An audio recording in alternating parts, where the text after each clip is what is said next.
Chapter 21. Reincarnation. My friends gathered here, let us study the law of reincarnation. I hope that all of us get the most out of these talks. It is urgent that together we try to comprehend in an integral manner what this great law is. Certainly the word reincarnation is very demanding. Let us remember the 10 reincarnations of Vishnu, the cosmic Christ Krishna, the great Hindu avatar, born some 1,000 years before Jesus the Christ, never said that all the intellectual animals that populate the face of the earth would reincarnate. He affirmed in an emphatic manner that only the Buddhas, the great gods, the devas, the divine kings, etc., reincarnate.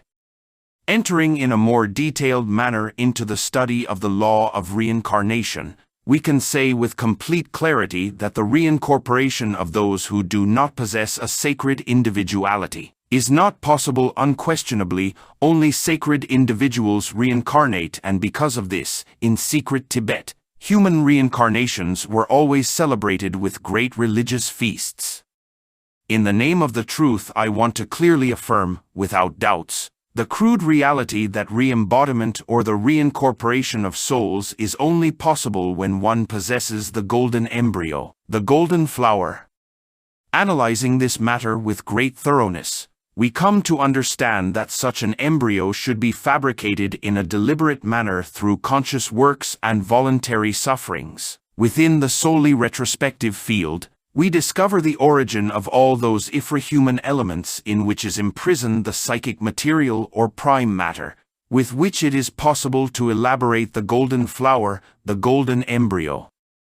We already know, because we have explained it here in other talks, that in a remote past, humanity developed in its organism the abominable Kundartagwader organ, the satanic tail.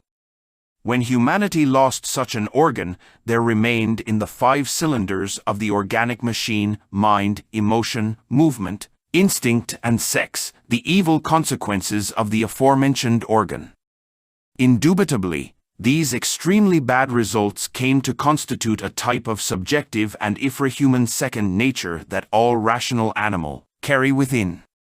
It is unquestionable that within this double nature the essence remained imprisoned, the prime matter with which we can elaborate the golden embryo. To dissolve such subjective and infrahuman aggregates is vital when seriously elaborating the golden flower. In other times, when the terrible results of the abominable Kundartagwader organ had not been specifically developed, it was possible to appeal to the inner factor that originates the impulses of faith, hope and love to motivate the force or forces that could disintegrate incipient subjective elements. Unfortunately, that basic factor of such mentioned impulses went through diverse degenerative processes, due to the exorbitant development of the bad consequences of the abominable Kundartagwader organ. It is certainly painful that that factor, originator of the inner impulses related with faith, hope and love, could have degenerated radically. Because of this motive, we now have to appeal to the only factor that has not yet been lost. I want to emphatically refer to the essence, the psychic material, that is certainly the foundation, the basis of all of our psychic organization. To liberate such an essence is urgent, undelayable, unable to be postponed, if we want to seriously elaborate the golden flower, the golden embryo.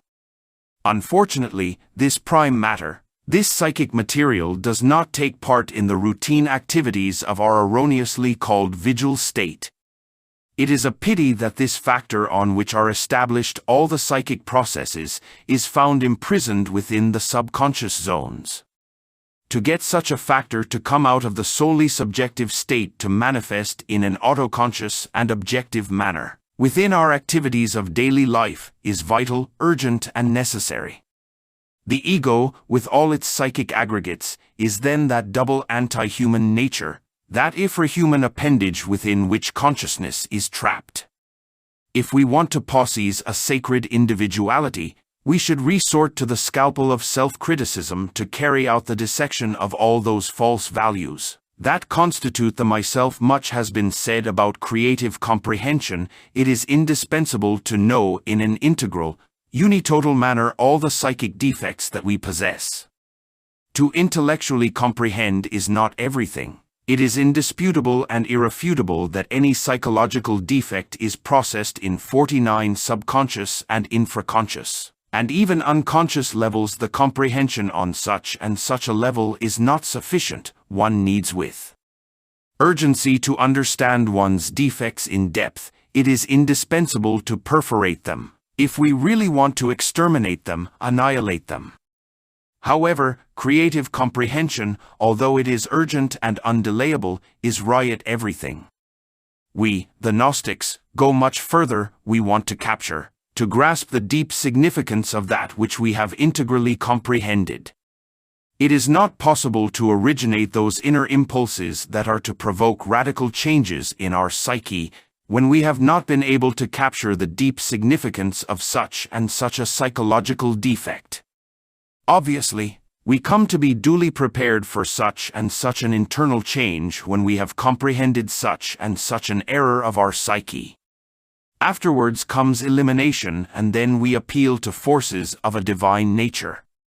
Someone could, for example, have comprehended the defect of anger and could even give himself the luxury of capturing its deep significance and, however, continue with it.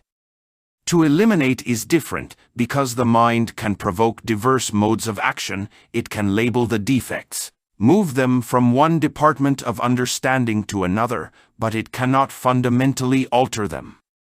We need to appeal to a power superior to the mind if we want to extirpate defects.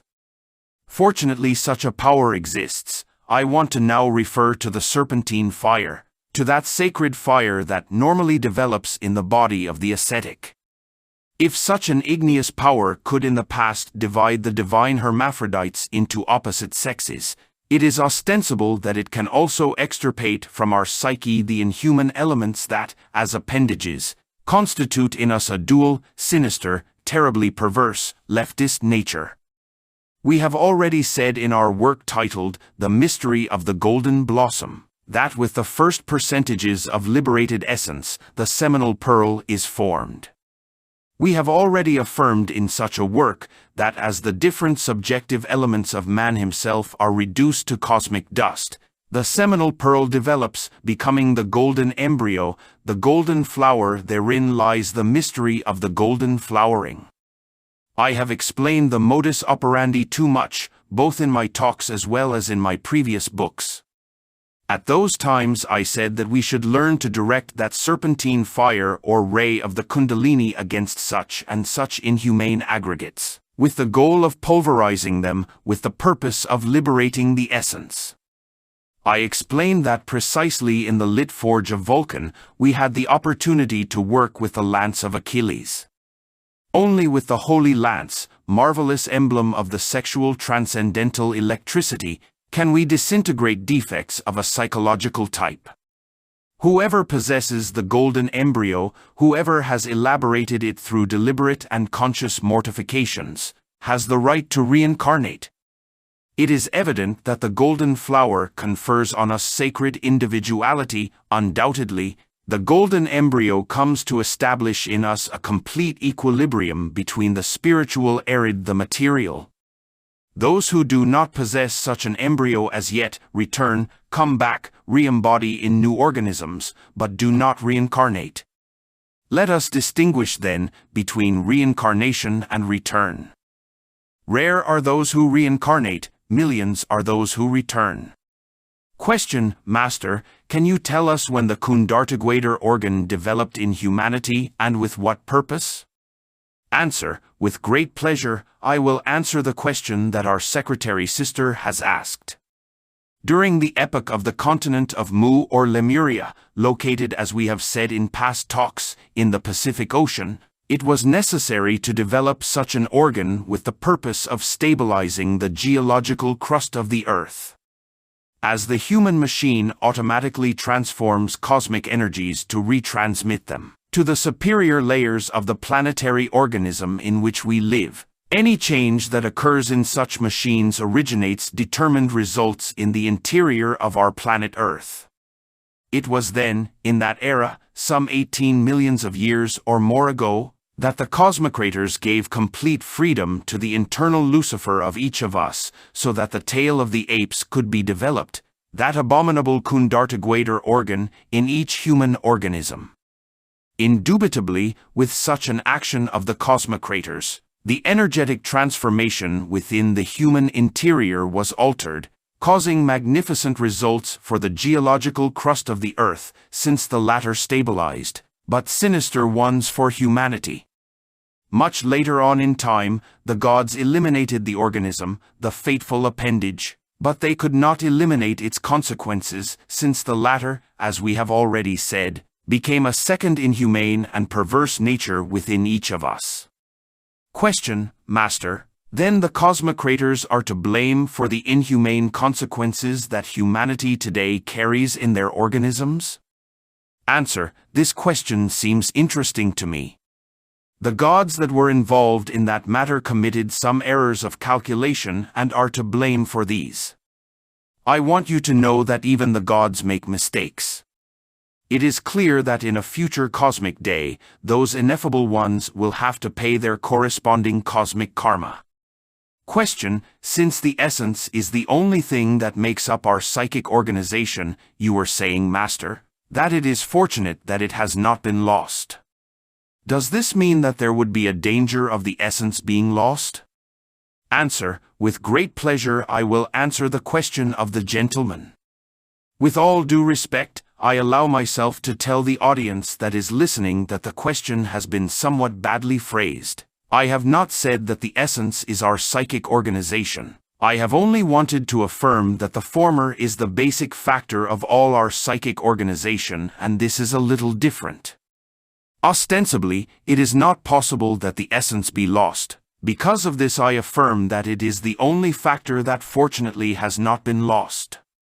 Even though the essence imprisoned within ego has to involute in time within the infernal worlds, it is evident that it would never be lost, because once the ego is dissolved, it would remain free and, as we have said so many times, willing to enter into new evolving processes. Question: Venerable Master, you emphasize not only comprehension, but also on discovering the profound significance of our psychological defects. I understand that comprehension has as its objective identifying those defects, and profound significance has as its objective discovering the damage that the defect can cause us as an obstacle to our self-realization. Am I correct? Answer: the question that comes from the audience is worth answering.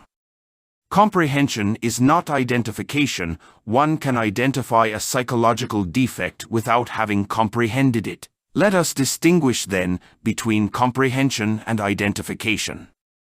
This matter of comprehension is very elastic. The degrees of comprehension vary. It could be that today we comprehend this or that matter in a certain way and in a certain manner in a relative and circumstantial way, and tomorrow we comprehend in a better way. The apprehension of the profound meaning of such and such a defect is only possible through all the parts of our integral being. If some parts of our being have captured the deep meaning but other parts of our same being have not captured it, then the integral and profound meaning also has not been unitotally apprehended. We should not form preconceptions about that which is the deep meaning, about its specific flavor. What the deep meaning is of such and such an error can only be directly lived in the precise moment, in the right moment. Because of this we, in no way, can form preconceived ideas about that which could be the deep meaning of our psychological errors. Question: thank you, Master, for this explanation, which reveals to us that comprehension is really a function of the mind and deep meaning a function of the conscience. Is this correct?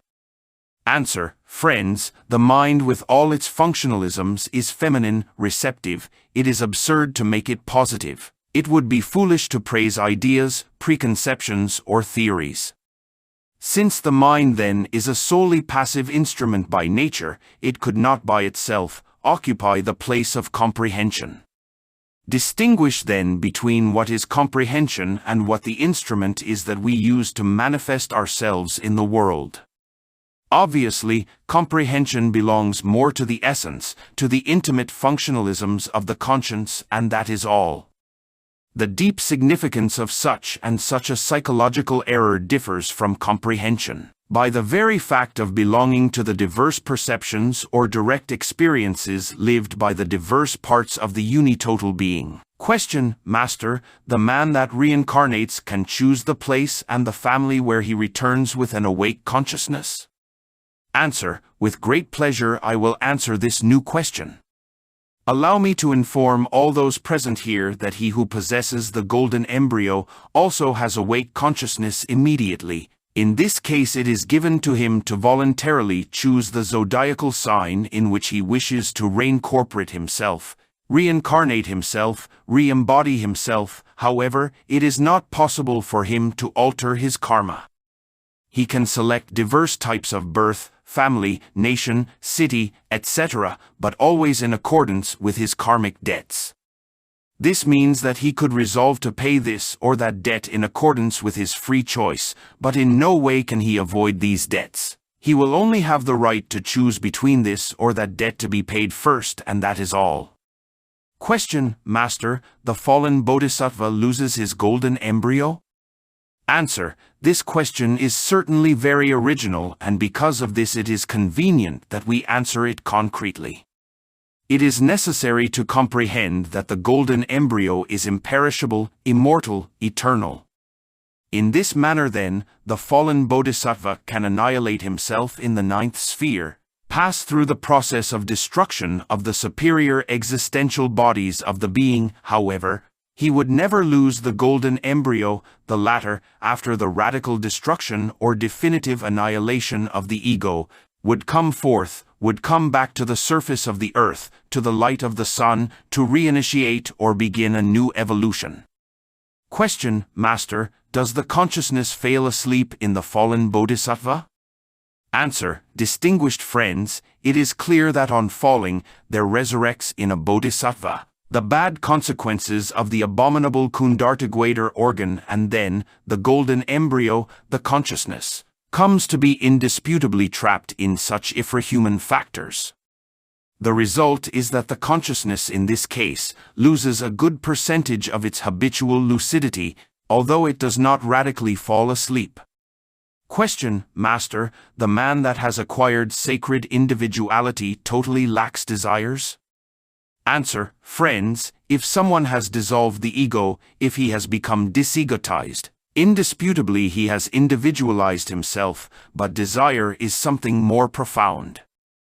Any of those present here could eliminate the ego radically and acquire because of this sacred individuality and, however, continue with desire.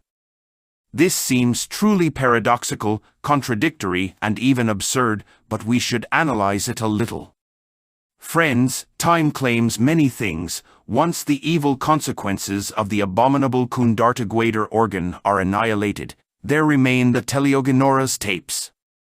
The latter can be fully conserved in the suprasensible worlds during the whole terrestrial period, if one does not concern oneself about disintegrating them, annihilating them, reducing them to cosmic dust. Obviously such tapes, in the manner of living movies, certainly correspond to all the scenes of desire, to all the lustful actions of this life and all our previous lives, and if they are not radically disintegrated, then 100% of objective consciousness cannot be achieved, because within them is trapped part of our consciousness. Evidently, disintegrating such tapes is a work of a superior type that can only be carried out with the double-edged axe that appeared in ancient times in the center of all sacred labyrinths, a symbol that very few have comprehended and which is written about in some pseudo-esoteric and pseudo-occultist works in a more or less mistaken manner. In any case, the transcendental sexual electricity should also reduce to dust the teleogenora's tapes. You are seeing then, my dear friends, how difficult it is to give the conscience full lucidity and objectivity. It is lamentable that the essence is so imprisoned within the many varied subjective and infrahuman elements. Unfortunately, many people think that this matter of awakening consciousness is an easy thing, and constantly write to me complaining about not yet coming out of their body astrally, protesting because after some months they still do not have powers, demanding immediately the capacity to live in a lucid and full manner out of the physical body, etc., etc.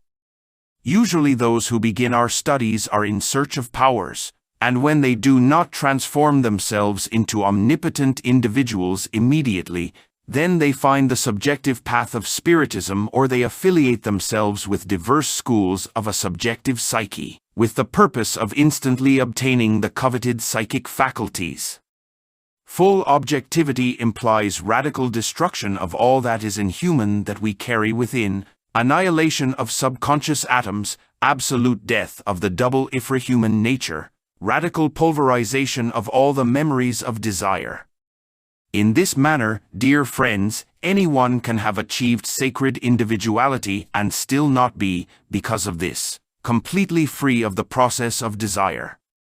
In this manner, dear friends, anyone can have achieved that sacred individuality without this being a reason for him to be completely free of the process of desire, to destroy the Teleogenora's tapes and some other principles that I will mention later, means to extirpate from our psyche even the most intimate desires. Question, Master, is it worth it to exercise the right to reincarnate once this right has been acquired? Answer, distinguished lathes and gentlemen that listen to me. Every illusion is permitted to reincarnating souls, however, it is preferable to exclaim with Jesus, Father, if it is possible, take this cup away from me, but let not my will be done, but yours.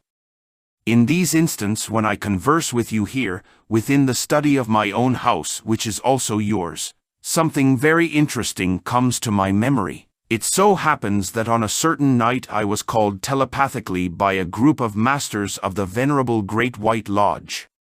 I abandoned the physical body and all the parts of my inner being integrated and dressed with the existential bodies of the being, were to come to the call. Floating in space, I landed softly on the flat roof of a great building. The adept of the occult fraternity received me with joyful exclamations saying, "The Archangel Samael has come," and after the aforementioned hugs and greetings, I was interrogated in the following manner: "You, as avatar of the Aquarian age, should answer to us about the convenience or inconvenience of delivering cosmic ships to earthly humanity. Your answer is of great responsibility." Kneeling, I saw then with my spatial sense the use that earthly beings would make of such ships in the future. The eye of Dharma allowed me to then see inside such ships in an immediate future merchants, prostitutes, dictators, etc., traveling to other planets of the solar system, taking discord to other corners of the universe, etc., etc. Feeling in those moments the responsibility that weighed on my shoulders, I addressed my Father that is in secret, saying, "Father, if it is possible, take this cup from me, but let not my will be done, but yours." Those words vibrated in the 9 heavens, from sphere to sphere, from world to world. The years passed by and everything was resolved. My Father that is in secret gave me the adequate answer, the selection of the human personnel. To deliver these ships to certain very select groups of humanity. It is superfluous to say to our friends that already certain isolated human groups possess that type of spatial vehicles. In an accessible region of the Himalayas where communist invaders can never arrive, there exists a community of lamas that received a certain quantity of such cosmic ships, with which they travel to other worlds in space. These lamas, that had the joy of receiving such precious gifts, are sacred individuals, people with the golden embryo developed, beings that reincarnate. In this manner, my friends, we should always do the will of the Father, never ours. Those who reincarnate can choose, in accordance with the law of karma, the conditions of life that they want, without deviating, it is clear, from karmic law, but it is preferable that our Father that is in secret choose for us what is most convenient. Question, Master, it has been said that the gods also make mistakes. Who then is he who does not make mistakes? Answer: friends, this question seems to me very important and we will give it the appropriate answer. I ask for attention from all the audience. Only the Father who is in secret does not make mistakes. He is infallible, omniscient, and omnipotent. Because of this, I insist on the need to do the will of the Father, both in the heavens as on earth. When one forgets his Father that is in secret, one commits errors. It is better to consult and leave everything in the hands of the Father. Question: Master, what is the difference between the golden embryo and the conscience? Answer: friends, there exists no difference between the golden embryo and the conscience, because it is the same organized essence, the same objectivized conscience, radically liberated from every subconscious process. Question: Master, Master H says that the only mariner of not suffering in this world is to stop reincarnating. What you can tell us with respect to this? Answer: I want you gentlemen to know that absolute happiness is only obtained when one has God within. One can live in nirvana, the world of happiness, but if one does not have God within, one is not happy. One can stop reincarnating, and if one does not have God within, one will not be happy either. Even if one lived in the filthiest dungeon, among the most terrible miseries, or were in the infernal worlds, one would be infinitely happy having God within. It is not superfluous to remind you, friends, that there in the infernal worlds there live some masters of compassion, working for those who are decisively lost, helping, assisting, but since they have God within, they are happy.